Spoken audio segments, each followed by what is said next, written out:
Of the approximately 50,000 text messages that I've seen with your personal beliefs like F Trump, stop Trump, impeach Trump, go ahead and confirm on the record that none of that occurred on an official FBI device or on official FBI time. Go ahead and do that.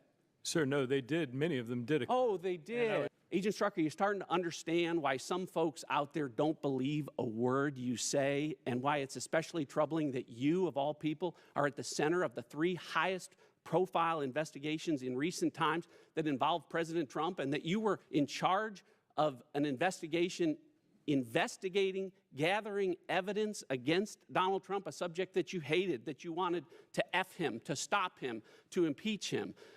And do you see why that might call into question everything you've touched on all of those investigations? I thank my colleague for yielding. Agent Strzok, on May the 9th, 2017, President Trump fired FBI Director Jim Comey. That same day, you and FBI lawyer Lisa Page exchanged quite a few texts on the topic. At 8:14 p.m. on that day, you texted Ms. Page and said, quote, "And we need to open the case we've been waiting on now while Andy is acting," end quote. First, is that Amy McCabe, the former Deputy Director of the FBI, who has since been fired and criminally referred by the Inspector General? It is. All right. And what case are you referring to opening now that Andy is the acting director of the FBI? Sir, to get into that would relate to ongoing investigations, which, consistent with the Department's policy on ongoing investigations and based on the Special Counsel equities, I'm not authorized to discuss ongoing investigations. Okay, well, let me see if I can give you a question that you can answer. You sent 4 more texts to Ms. Page, and her first response to you at the bottom of that page you're looking at is, quote, "We need to lock in," and then there's a black mark where someone's name's been redacted. "We need to lock in redacted in a formal, chargeable way, period. Soon, period." Whose name's been blacked out? Sir, I don't know. I need to see the original list or original text. You don't know. Okay. Well, I don't know either. Here's what else I don't know. I don't know if the person whose name has been redacted is Republican or Democrat. I don't know if they're black or brown or white. I don't either, sir. I don't know their religious beliefs. I don't know their sexual orientation. I don't know those things, and I don't care. But here's what I do know. I do know that decisions about when and whether to open investigations and when and whether to charge people with crimes aren't supposed to depend on who's sitting in the director's chair, or on political decisions, or on the political agendas of FBI agents and lawyers. So if a Trump-hating FBI agent and a Trump-hating FBI lawyer who have talked about effing Trump, stopping Trump, impeaching Trump, are within hours of President Trump firing their boss, if they start talking about opening an investigation now that Andy is acting and that some person needs to be locked in a formal, chargeable way soon, I know, as a former U.S. attorney, that if in fact that's what happened, I know that whoever is the subject of that case that was opened now that Andy is acting, and whoever you and Ms. Page talked about needing to be locked in soon in a formal, chargeable way, well, they would have had their civil liberties violated. They would have been deprived of due process. So my first question to you, you wouldn't answer. My second question to you, you couldn't answer. Let's go for a third question. On page 400 of the Inspector General report, someone tells the Inspector General, quote, "There is a bright line, a bright and inviolable line between what you think personally and belief and the conduct of your official business." Who said that? I believe I did, sir. You did say that. And I heard you say similar things last week. I heard you say similar things today. You said it very clearly. You said it very unequivocally in your opening remarks that you never crossed that inviolable line in 26 years. Earlier today, in response to a question, you said, "I took my personal belief out of every official action." So you're asking us to believe that when you say things like F Trump and stop Trump and impeach Trump, that those are just personal beliefs, and that when you say those things, you never cross that line, that bright, inviolable line, and allow it to impact your official conduct. That's really what this comes down to, that you're asking us to believe, isn't it?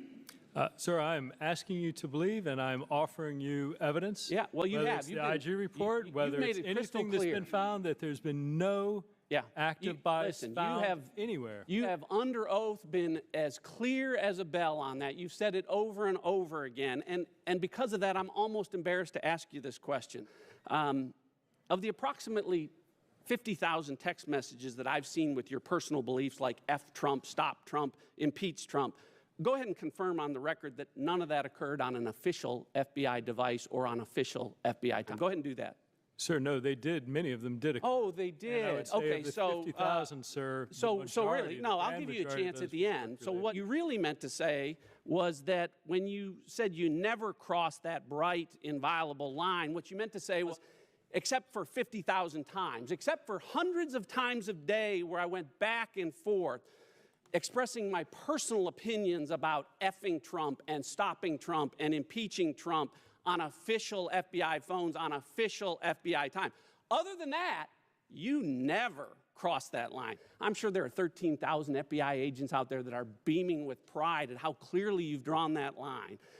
Agent Strucker, you're starting to understand why some folks out there don't believe a word you say, and why it's especially troubling that you, of all people, are at the center of the 3 highest profile investigations in recent time that involve President Trump, and that you were in charge of an investigation investigating, gathering evidence against Donald Trump, a subject that you hated, that you wanted to F him, to stop him, to impeach him. And do you see why that might call into question everything you've touched on all of those investigations? Chairman, I'm done with this witness, and I yield back. I'm looking at a piece from yesterday, I think it is, that you published. U.S. intelligence dangerously compromised, warned CIA and FBI whistleblowers. You're not the only one to report this, of course, but I was reading your report on it this morning. This is something that you have been warning about for quite some time, and the allegations stem from a whistleblower who has come forward to the House, a whistleblower from the Central Intelligence Agency.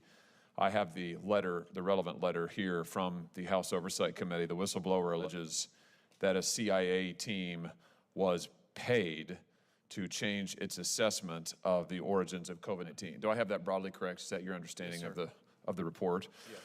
Yes. This is obviously a bombshell report, deeply, deeply troubling. I'm glad that the House is going to look into it. We should look into it. What caught my attention is you point out in your article on this that the government has deliberately violated the COVID Origins Act, which this body passed unanimously, which the House passed, the President signed into law. Maybe he wasn't so happy about signing it into law, but he did. It is the law of the land, and which required that all of the government's intelligence on the origins of COVID be made public. Instead, what the administration did was offer up a summary, which they then in turn heavily redacted.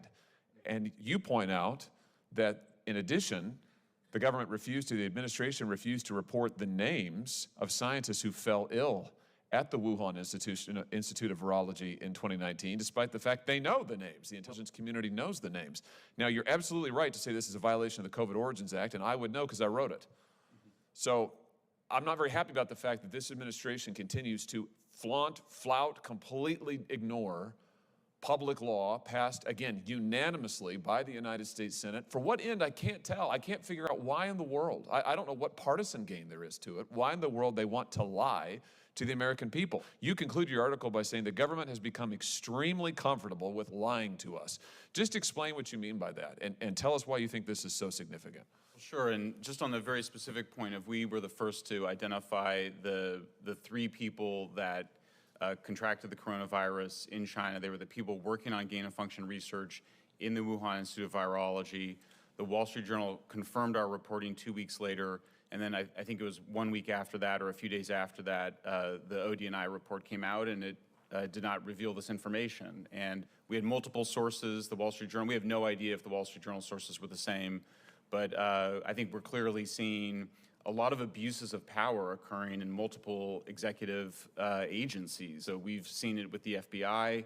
One of the things that we noted yesterday was that we saw perverse incentives in the FBI to go after so-called domestic violent extremism, pulling an agent off of things like child exploitation onto really hyping a set of cases that particularly appeared to be aimed at spreading disinformation around the idea that there is a significant increase of domestic extremism, when we don't think that the evidence shows that.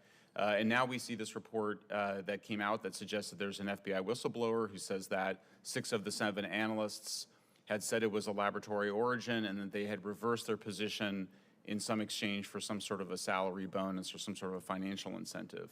So, and we've been, so we keep documenting it. We just keep finding agencies, DHS involved in trying to create a disinformation governance board.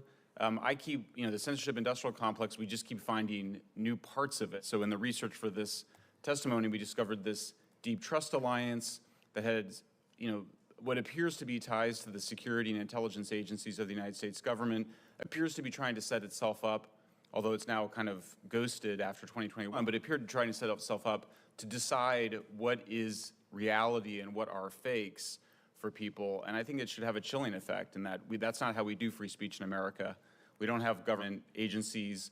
We don't have cutouts or front groups that appear to have support from those agencies telling the American people what's true, what's false, or telling social media companies behind the scenes what they should be censoring. And just to that last point, we now know, thanks to the case Missouri versus Biden, that that's exactly what this administration, from the White House to the FBI to the State Department to the CDC to CISA, have all been meeting with the social media companies for years now, giving them direct commands about what to censor and take down, naming specific accounts and specific speech they want suppressed, threatening the social media platforms if they don't do it.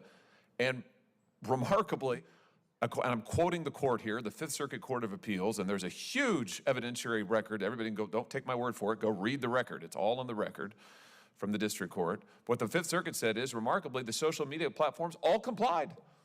All of them. They all agreed to be tools of the United States government and to censor what they were ordered to censor, to suppress the speech they were ordered to suppress. You're a journalist. Tell us about the threat to the First Amendment. And by the way, just for the record, I think it's important to establish, the Federal Court of Appeals said directly, in no uncertain terms, this was a clear violation of the United States Constitution. The First Amendment does not allow the federal government to use private companies to censor when they wouldn't be able to do it themselves. And that's exactly what this administration has done. Tell us as a journalist the threat to free speech, to freedom of the press from this kind of collusion between a very powerful government trying to hijack every media company it can get its hands on. Well, sure. I mean, if you just start on the issue of the COVID vaccine, for example, public interest advocates spent a very long time trying to get requiring the pharmaceutical companies to list the side effects of their drugs in their advertisements. Here we saw a situation where people were sharing information about the side effects of the vaccine on Facebook and other social media platforms, and the White House demanding that it be taken down, Facebook complying, acknowledging that it was often true information. We also saw that Facebook's own internal research showed that actually it increases vaccine hesitancy when you censor those stories, that people, if they want to be comfortable with a new drug, they need to be able to talk it out a bit. So Facebook told the White House that actually it would backfire. The White House insisted. Facebook caved in because, according to the Facebook executive Nick Clegg, he said, well, we've got this other business that we need to do with the White House, which is the data flows, meaning we need the White House to help us negotiate with the Europeans to bring our data back to the United States. So I think the Fifth Circuit Court did a great job in identifying the clearly coercive measures, but I don't think it went far enough because the First Amendment, it prevents the government from abridging or infringing on free speech, offering an incentive to social media platforms, such as helping them with their dispute with Europe, in exchange for censoring often true content, though of course the First Amendment also protects false content. I think it's a very chilling effect. I think it's very disturbing. Anybody that cares about holding powerful entities to account should be disturbed by what we saw take place on Facebook, on Twitter. And I think we just have to remind ourselves, and what disturbs me when I hear sort of the conversation around AI coming into it sort of with a beginner mind, I hear a lot of talk about how to protect the public from harm. We have to protect the public from harm. What people are saying is that we need to censor speech censor certain voices, censor disfavored voices because of this idea that it will cause real-world harm. This is a well-documented phenomenon that psychologists have measured where over decades, people have just grossly expanded their definition of things that cause harm. And I think that we need to kind of, this should be a moment for a reset, that free speech is almost absolute in the United States with a few exceptions around immediate incitement to violence, around fraud, around child exploitation, but we allow very open conversation in the United States. It's what makes us so special. So it's been a chilling effect. As a journalist, I've personally been censored by Facebook. I think the platforms are out of control. Thank you, Mr. Schellenberg. Thank you, Mr. Chairman.